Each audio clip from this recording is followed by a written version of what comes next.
in my studio, and the whole point of this live is that I made some super huge mistakes probably about a year and a half ago when I was in my other studio. I did a really big yellow painting on a canvas. I was all excited because our granddaughter had just been born, and I wanted to just like get out a huge canvas. So like it was the first time I worked on canvas, and it was the largest painting I'd ever done. So two things, and then and this is part of the painting right here. So you guys might remember that. I actually cut it off, and what's on my wall now is the rest of it. So on the back side is my yellow painting. I made a huge mistake, and I wanted to share my mistake with anyone who wants to know what I did, so that you don't do the same thing. And I also have some tips on working really large scale and how to tack it to your wall. There are a couple things, and so let me just do a few things here. I want to be able to, okay, so first of all, it was a very expensive canvas, which I got on big sale. It's one of those Belgian linen canvases. It was oil primed, okay, and it was a linen, so oil primed linen with the emphasis on oil primed.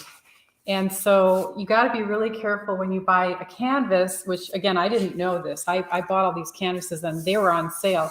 So I bought this canvas, and it's got a beautiful tight weave, and it was oil primed, and I didn't know what oil primed actually meant. So what I did was, not knowing that, I started to paint in acrylic, and this is a big yellow painting that's on my YouTube channel. You can see me painting away, having so much fun, and it's actually kind of cool working out. But it was when I got to this part here, several layers in, let me go this way, that I had some tape on this little shape here. And when I pulled the tape off, I noticed that it pulled the paint off. That's when I realized I made a huge mistake, and I stopped painting because I realized I started to Google, can you paint with acrylic on oil primed canvas? And it said no. So this sat in my studio for probably the last 2 years, all rolled up. It's quite a large painting, and I cut it down last night to the width is 8 feet and the height is 5.5 feet. And the question is, do I need to throw this away, or can I work on the back side? Because the back side has no gesso on it, and the front side's ruined. But I'm going to work on this side. And so that's what you're seeing right there. Last night, I put my first coat of white gesso on there. And I like to use a good quality gesso. So I got some golden gesso, but it didn't come like this. It came in one of these tubs or buckets. And I don't really like these guys because, number one, the lids are hard to get off. And then number two, you get all this dried paint around the top. It's got a big opening, and they're just clumsy. So what I do is I buy these gallon jugs, and I transferred it over. And I tried something last night that actually worked kind of well. I put a funnel in the top, and I lined the funnel with parchment paper because I figured, well, nothing sticks to parchment paper. And sure enough, I had a much cleaner funnel to clean at the end. And then I just took that piece of parchment paper and I slapped it on there. And I took a big brush, which is right here, and I was able to get like as little waste as possible from the whole transfer process. So I didn't clean my brush. I have another layer that I want to put of gesso on here. So I want 2 coats of gesso, not just one. So, but then I had this other idea. The first coat of gesso was white. And I thought today, well, I think I want to go with a mid-tone, so nothing quite so white. So I'm going to use the same brush, and what I did was I poured some of my golden gesso into a little smaller tub. This is a Liquitex tub, which had some gesso left in it, and I used that up too. I mean, I was amazed how much gesso it took to cover that thing. So one of the things when you scale up, obviously your tools get larger, everything gets larger, and my wall is actually plywood. And people ask me, how do you hang your canvases? And everybody kind of has their own system. But because I like to tack my canvas unstretched to the wall, because that way I can take it off, I can roll it up, you know, and I can perhaps, my idea, my hope was that I could take it down if this is in progress and drawing, and then tack another one up there, and then tack another one up there, and have all these works in progress. Because, you know, everybody has limited space. I have this one space where I can do a large piece, but I don't want to have just one going at a time. So what I did, and this will probably be another video, I put a piece of wood, you can see at the very top and the very bottom, and I simply stapled the canvas to the back side of these wood pieces. And that allowed me to hold it up by myself. You know how it's really hard to work with a large canvas by yourself? Usually it's so unwieldy. First you got to unroll it, then you have to cut it, and then you have to hang it. And it's really, really hard if you're by yourself. So I thought if I tacked it to a piece of wood, and it's just a tiny piece of wood I got at the hardware store, I was able to then screw it. So there's like 1, 2, 3 screws on the top and 1, 2, 3 on the bottom. And it's really flat against the wall. And then I just put one thumbtack on that side and one thumbtack on this side. So if I want to take it down and rotate it 180 degrees, I can do that simply by unscrewing 3 screws on top, 3 screws on the bottom, rotate it, and then screw it back in. So that's just something I thought I'd share with you. And then also I wanted to tell you that the canvas I had on there previously is now done. And this was also unstretched, but I wanted to show you how I have taken it off and stored it around. This is like a concrete tube that you get at the hardware store for a couple dollars, and they come in any, like lots of different sizes, but I got this as like, I don't know, maybe 4.5 feet tall, and this canvas is like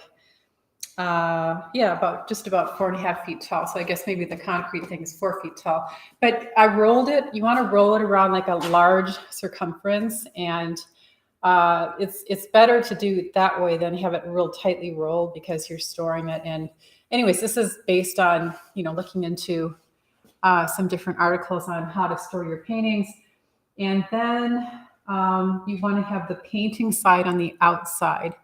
And some people will put glassine, you know, like a protective barrier, but I hope to get this stretched fairly soon. So this is a temporary storage thing.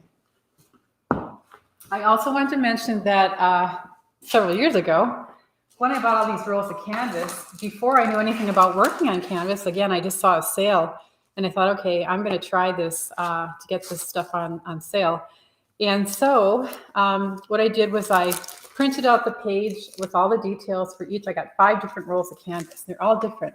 And then I wanted to show you that I then took a sample of each canvas and I wrote down the cost and, you know, what it was, whether it had clear gesso or 1 coat of gesso or 2 coats of priming, whether it's oil primed or acrylic primed. And just having these samples is really helpful. And then I kind of priced it per square foot.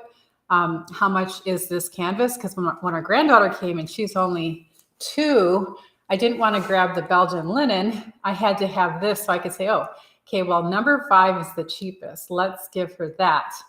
And so I did that. So now what I'm going to do is just, I thought I'd go live and just, you know, explain that I did make this huge mistake. I thought about it for a long time, but I did decide last night. I put the painting on the floor and then I cut a big chunk of it off because I wanted it to fit on my wall. And so now what I'm going to do is mix up my gray paint and use this brush. So I didn't have to wash it out. I just kept it in a plastic Ziploc and I'm going to paint away.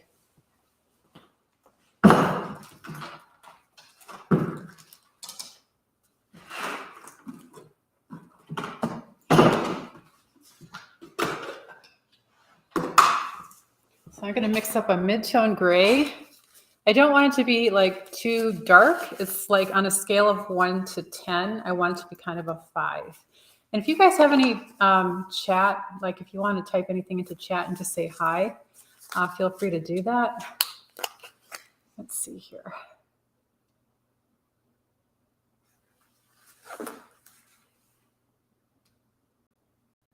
I'm trying out some new technology as well.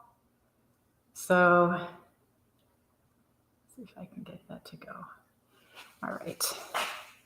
Yeah, so if you're there and you want to say hi, Here's somebody. I don't know who you are. Tell me who you are. A lot of people saying hi.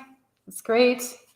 Let me know like your name and where you're joining me from. So it's fun to know where you're from. I live in Hamilton, Montana, a very small town, very rural town. So that's one of the reasons I really like Facebook and I like YouTube because it gets me out of my little town. Hi, Arlene. Arlene's been in my studio. But you haven't been in this studio, Arlene. This is a different studio. This is actually a converted garage. Used to have like really, really dirty floors and mice, and our truck was parked in here. It was like really, really awful, and I'm not good at envisioning like a new space. So I had to wrap my head around, gosh, what's that going to look like? Okay, so here's my bucket. This is a used bucket, and I poured some of that golden gesso into here because it's just a larger container. Let me get my keyboard out of the way in case I spill, and my mouse. All right. And let me just see one more thing. If you guys have questions, feel free to ask. It's always fun to know if people have questions.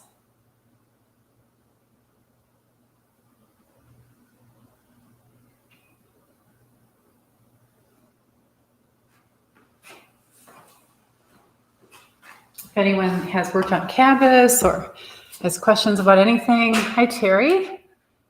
I can see your name. It just says Facebook user. And then Mary says, I'd love to go to Montana one day. Lori Harrower. Hi, Lori. Yeah, great, guys. I guess I can't. All it tells me is you guys are a Facebook user. So, and then we have somebody from Michigan, Northern Michigan. Great. Yeah, this is totally unannounced, guys. And I'm probably going to be doing a lot more of this because I figure if I'm in my studio, I might as well just go live and share stuff with you. And I also want to point out that this entire thing, which is basically essentially a new canvas, you can tell that I haven't painted on it yet. I'm going to be, a bug just went into my gesso.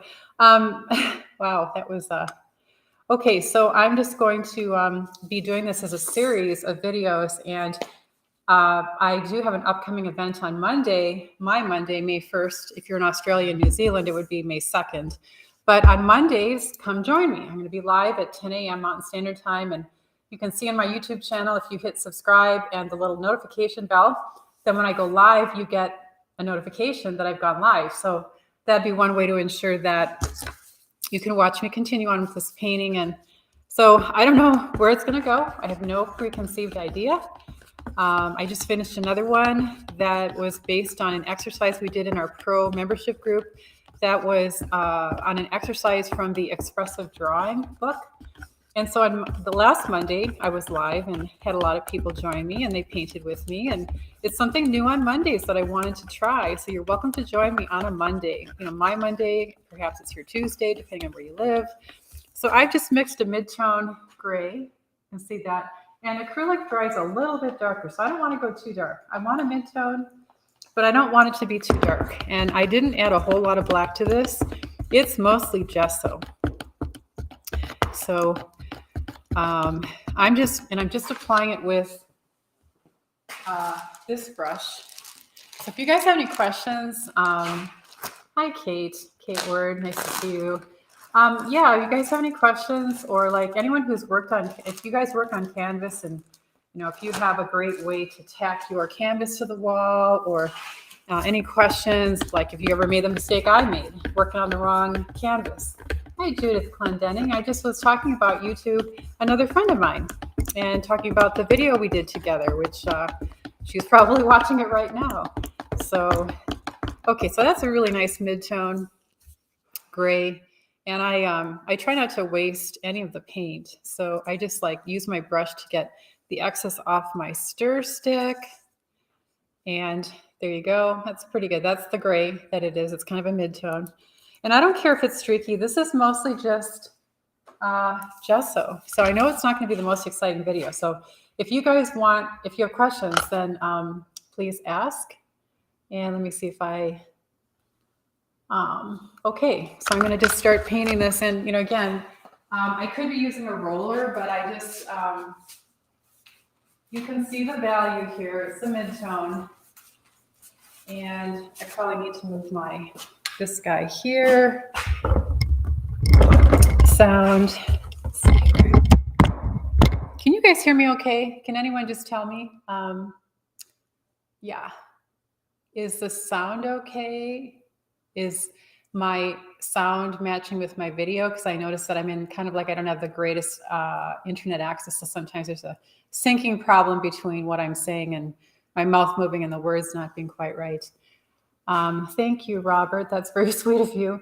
Hi there, RJ. Okay, well, I'm hoping somebody will tell me if the sound is okay. Yes, spontaneous, that's me. And mistakes, that's me. Not being perfect, that's me. So that's my brand. Not knowing what I'm doing or where I'm going next, that's all me, guys. And that's just the way I am.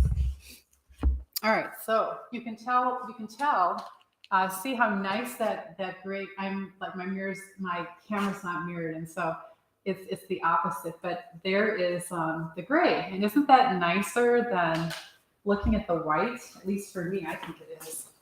So I have no method here. I'm just gonna put this on as fast as I can.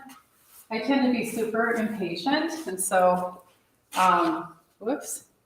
But I don't want to waste the paint, so I have to kind of watch what I'm doing. And I don't care if there's like, you know, brush strokes in the gesso layer, and I just drop some down here.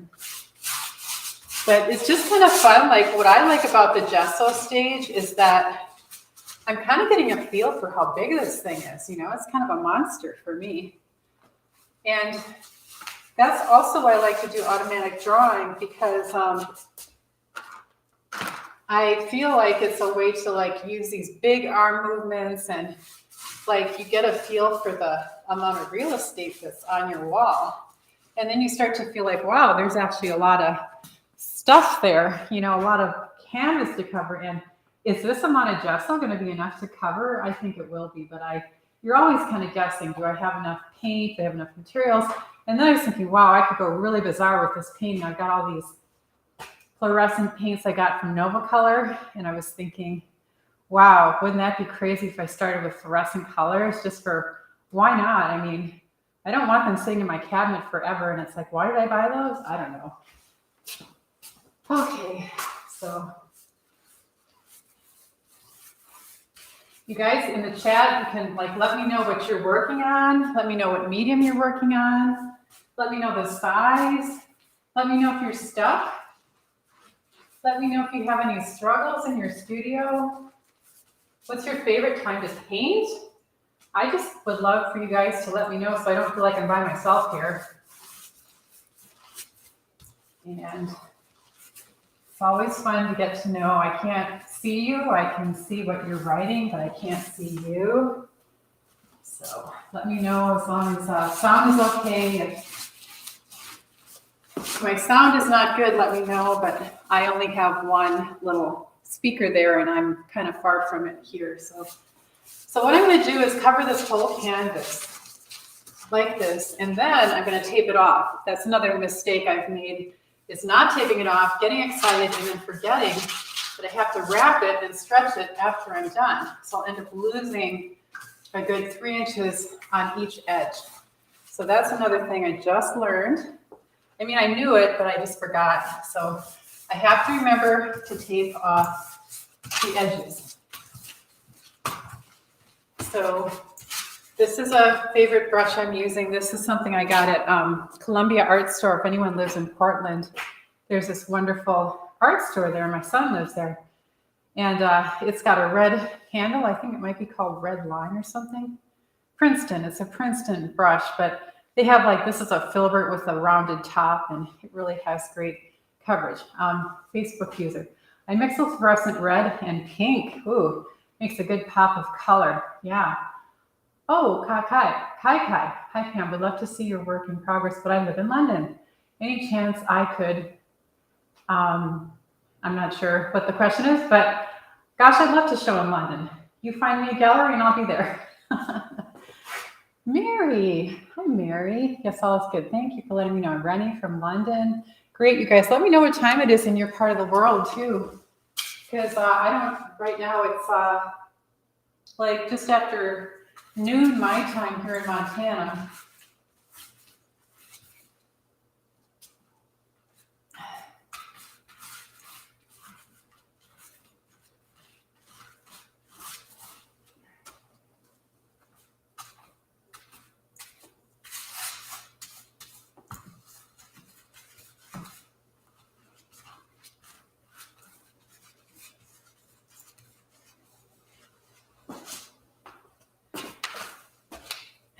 I'm not very systematic.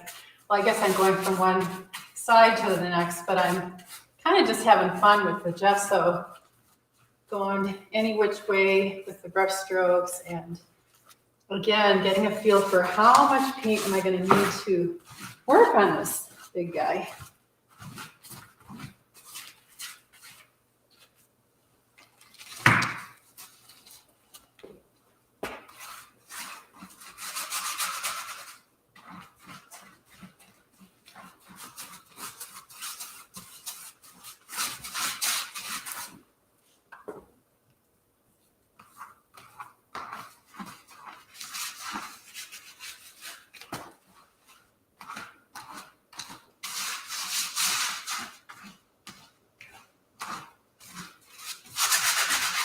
This, the reason I'm trying to salvage this canvas that I ruined is because it's a gorgeous Belgian canvas and it has a very tight weave. And so I've noticed that I got 5 different canvas rolls and of all different price ranges. And I really was able to witness like what makes a good canvas versus a not so great canvas. And the tighter the weave, that's what the Belgian linens are. They're really tight, so really fine work. And then one was called a mural canvas. And so let me switch views here. I don't know if this will help or not. I guess not. I'll just leave it on that view. Yeah, let's see if I'm missing anybody. Okay. Hey, from Louisiana, Wendy Sanchez. Hi, Wendy. All right, and we have somebody from Germany. Nice. Great to see you here. Thanks for joining me.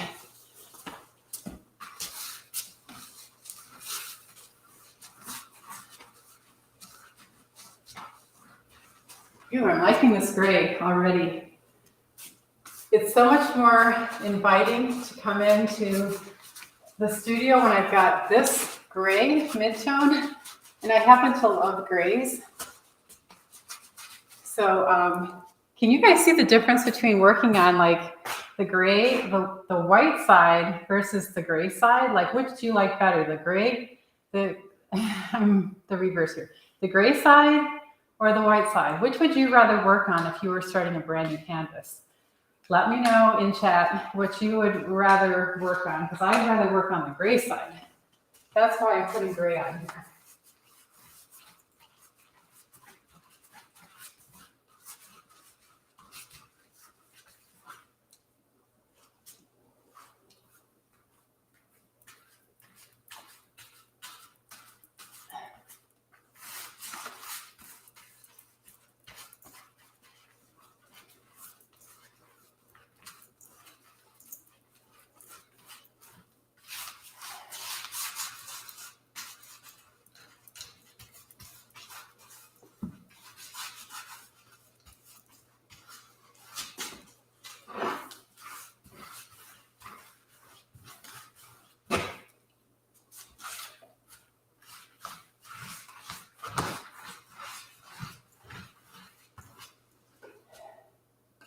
Just getting those edges.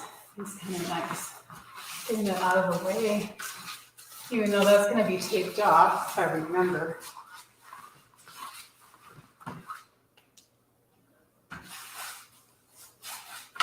Yep.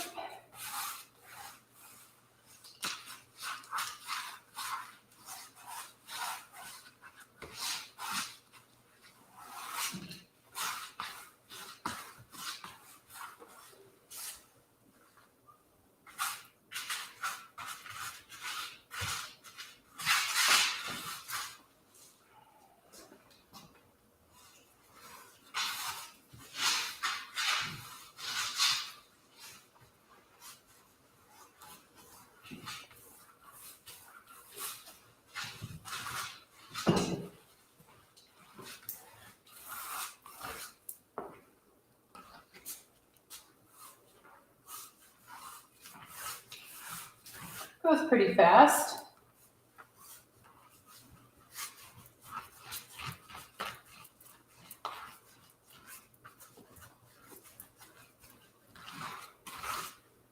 Any questions from anybody? Let's see.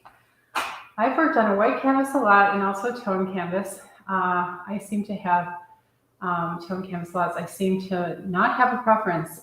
That's probably good. Yeah. And Judith, you like gray. Taking your acrylic painting Indian summer class, and I love it. Thank you, Running Warrior. Wendy Sanchez, great. Yeah. Yeah, there's something about this neutral, no color, which means that if I do put, like if I go fluorescent over this, can you imagine how that's going to pop? That would be pretty amazing. I want to get the gesso on here so I can get into color.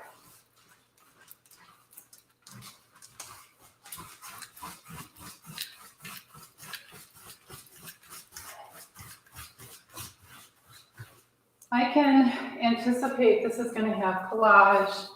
It's going to have acrylic, but then I might transition into oil and cold wax. But I would keep the cold wax to less than 25% so that I can get by with having it on canvas. I've never done that before either, so everything's an experiment. Never know what to expect, but I try to be good with my materials and follow best practices whenever possible. So if I transition this painting, it's starting with just a gesso, which you have to kind of do that anyways. But if I transition into cold wax, medium, and oils, as I explained last Monday on our live at 10 a.m. Mountain Standard Time that I did with people, then you want to keep the percentage of cold wax to less than 25% mixed with your oils. So if any of you work in oil and cold wax and you're interested in that medium, let me know in chat.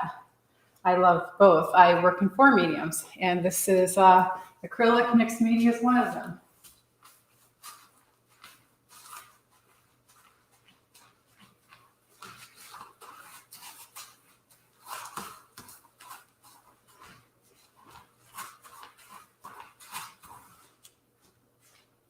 Almost there.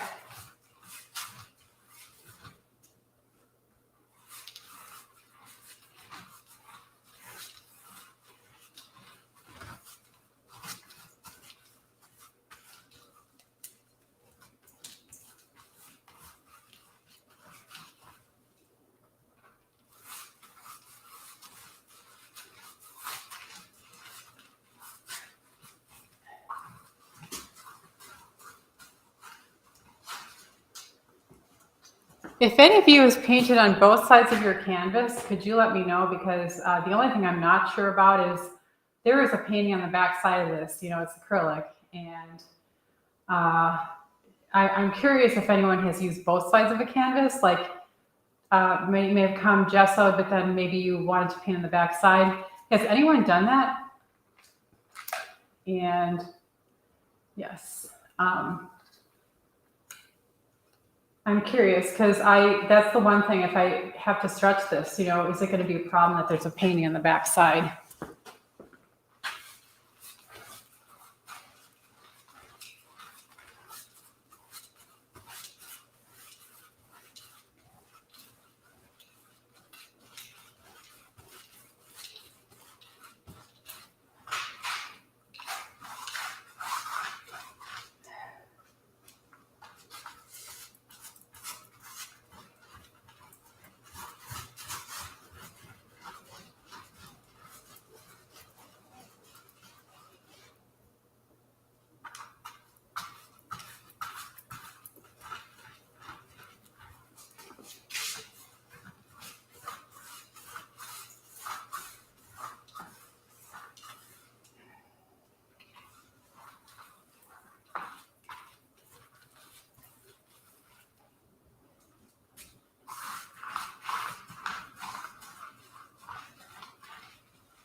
All right.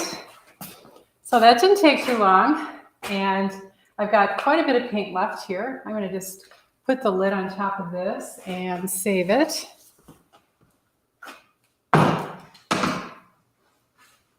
And before I put the lid on top of a bucket like this, I try to just get the goopy paint off the rim, because that's what keeps the lid from coming off nicely when I'm ready to use it again. You guys probably already know that. The more dried paint you've got in the rim, the more chunks can fall in too as well.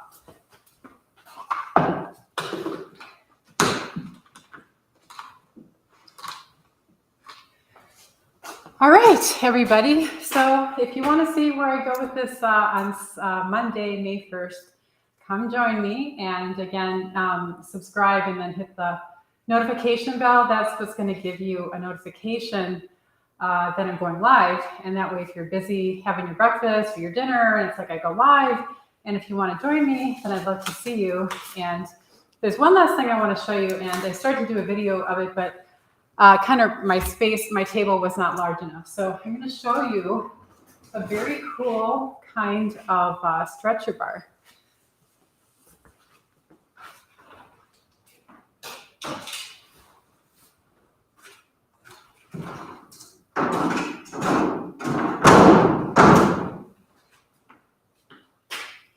Okay, so this is a Tri-Mar stretcher bar. And what I like about it is that it came from Soho. You can kind of see it here, right? The thing about this aluminum stretcher bar, it came from Soho Art Materials in New York. And I put it together yesterday. And I'm kind of a dummy when it comes to tools and putting stuff together, but I did it. It wasn't hard. In fact, everything is so square. And if you go to their website, which is sohoartmaterials.com, and in fact, I can show you their website. I've only ordered one frame from them, but I mean, one stretcher bar, but I'm so impressed. And my reason, just so you know, the reason I got it, and it's not that much more expensive than just a regular wood stretcher bar, but it doesn't warp. And my plan is to like temporarily stretch, work on it, and then take the work off. And then if I really need to permanently stretch it, I may actually just stretch it on wood stretcher bars. So let me just show you their website real quick. And let's do this and share. If you have to go to my window here, guys. All right, let me go to Soho Art Materials. My keyboard.